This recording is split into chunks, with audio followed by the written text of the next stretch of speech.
नमस्कार, आपका स्वागत है हमारे चैनल में।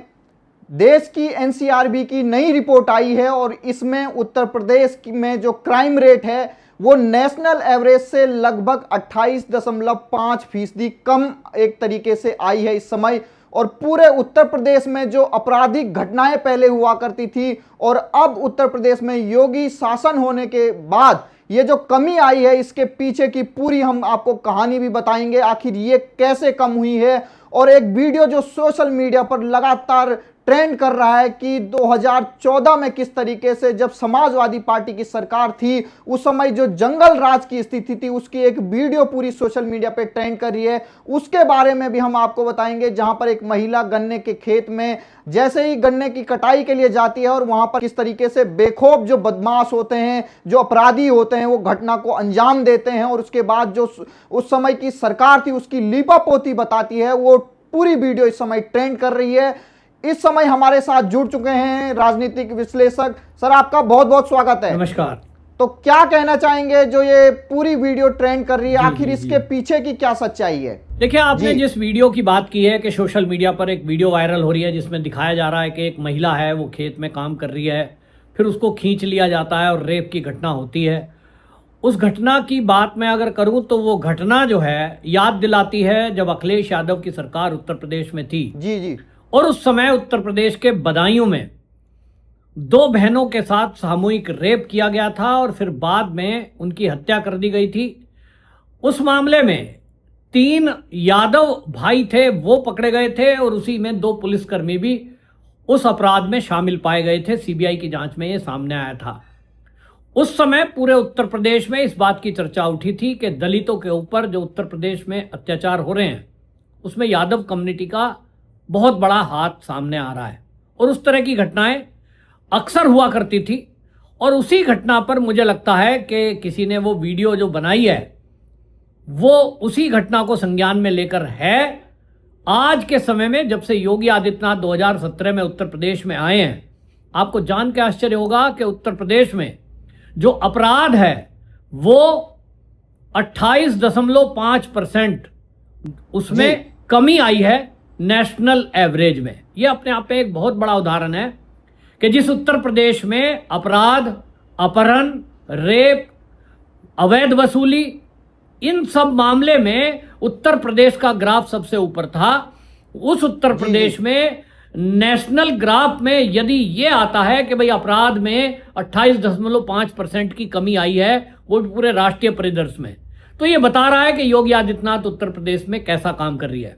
एनसीआरबी के डाटे की अगर मैं बात करूं तो एनसीआरबी का 2024 की जो रिपोर्ट है वो कहती है कि ऑल इंडिया बेस पर यदि देखें तो उत्तर प्रदेश 18वें स्थान पर है।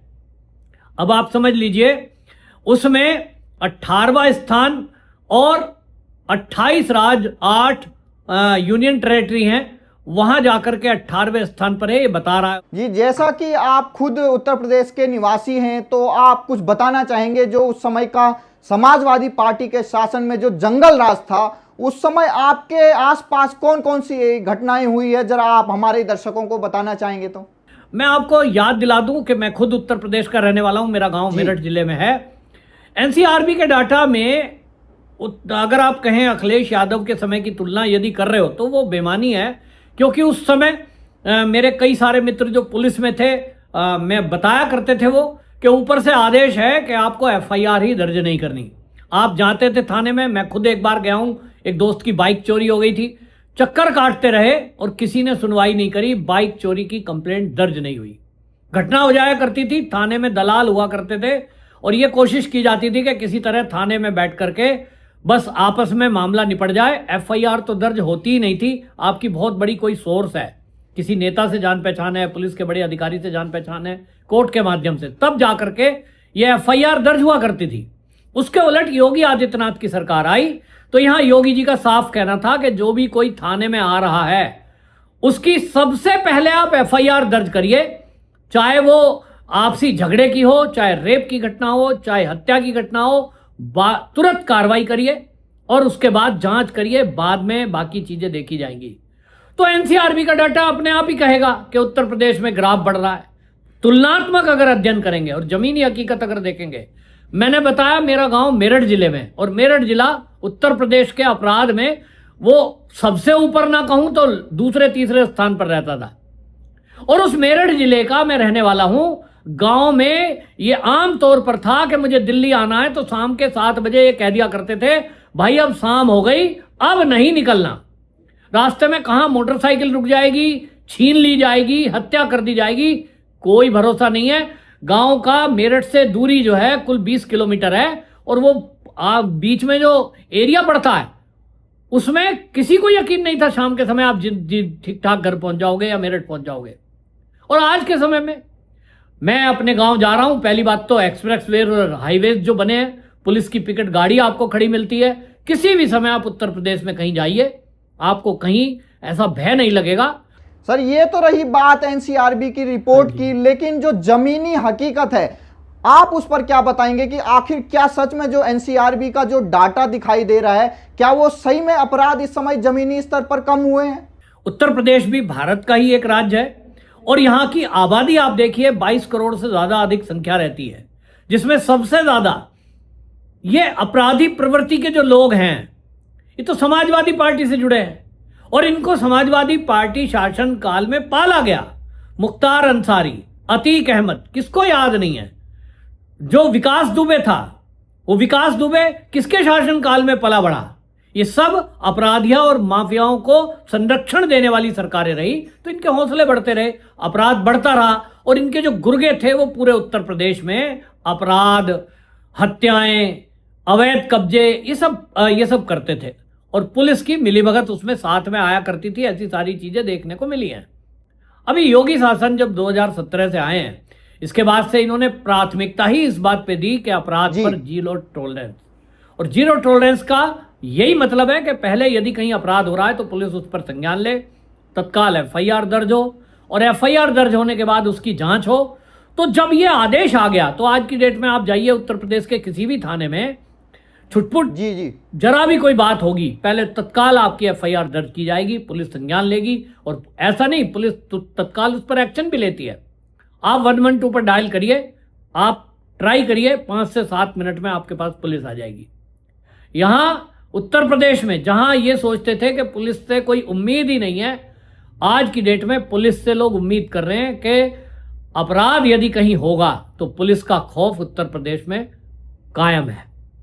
तो आज आप देख रहे हैं कि अपराध का जो ग्राफ है, उस ग्राफ में 28.5% की कमी आना ये अपने आप में है। और आपको बता दूं, रेप और महिलाओं के क्राइम में 8.7%, ये ऑल इंडिया बेस का परसेंटेज मैं आपको बता रहा हूं जो उत्तर प्रदेश का है। किडनैप में 62.8% की कमी आई है।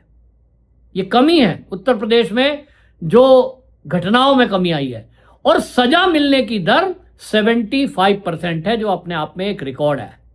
जैसा मैंने आपको बताया, समाजवादी शासन काल में तो कोई कार्रवाई होती ही नहीं थी, और योगी शासन काल में पुलिस को साफ निर्देश है कि यदि कोई थाने आ रहा है, पहले उसकी एफआईआर तत्काल दर्ज कराइए, और फिर उसके बाद उस पर अधिकारियों को आदेश है कि वो फॉलो अप लें। और इसी के कारण से जो योगी सरकार है, 75% की दर जो है वो अपराध में सजा मिलने की दर है। यानी पुलिस ने काम किया है तभी तो सजा मिल रही है। पुलिस अगर एफआईआर भी दर्ज कर लेती है, उपयुक्त धारा नहीं लगाती है, उसको केस को ठीक से देखती नहीं है, तो अपराधी छूट जाते हैं। और पुलिस और अपराधियों की मिलीभगत का यही नतीजा होता था समाजवादी शासन काल में। हल्की फुल्की धारा लगाई, अगर कहीं मीडिया में ज्यादा हल्ला हो गया, किसी की शोर सिफारत ज्यादा है, तो पुलिस प्रेशर में आई, एफआईआर दर्ज कर ली, धाराएं हल्की लगाई, इसलिए वो कोर्ट में जाते ही छूट जाता था। कई बार गवाह नहीं मिलते थे क्योंकि गवाहों को डर होता था कि उनकी हत्या हो जाएगी। योगी सरकार के आने के बाद अगर सजा दिलाने की दर 75% तक है, इसका मतलब जो गवाह भी किसी केस में है उसको भी भय नहीं है कि तुझे कोई डराएगा धमकाएगा या कोई हत्या हो जाएगी या पुलिस की मिलीभगत अपराधियों से हो जाएगी। और इसलिए ये सबसे ज्यादा जरूरी है। अपराध अपने आप में एक आंकड़ा है, लेकिन अपराध के दर में भी कमी आना 28.5% की, फिर सजा की जो दर है वो मेन बात है कि वो 75% पर होना, जिसका क्रेडिट केवल और केवल योगी आदित्यनाथ को जाता है। 2027 का चुनाव भी काफी नजदीक आ चुका है। क्या कहना चाहेंगे कि उत्तर प्रदेश के जो अभी मुख्यमंत्री हैं योगी आदित्यनाथ, इनके होने से, मुख्यमंत्री पद होने से इनके कितना एक तरीके से अपराधों में कमी की गारंटी है योगी आदित्यनाथ, इस पर क्या कहना चाहेंगे आप?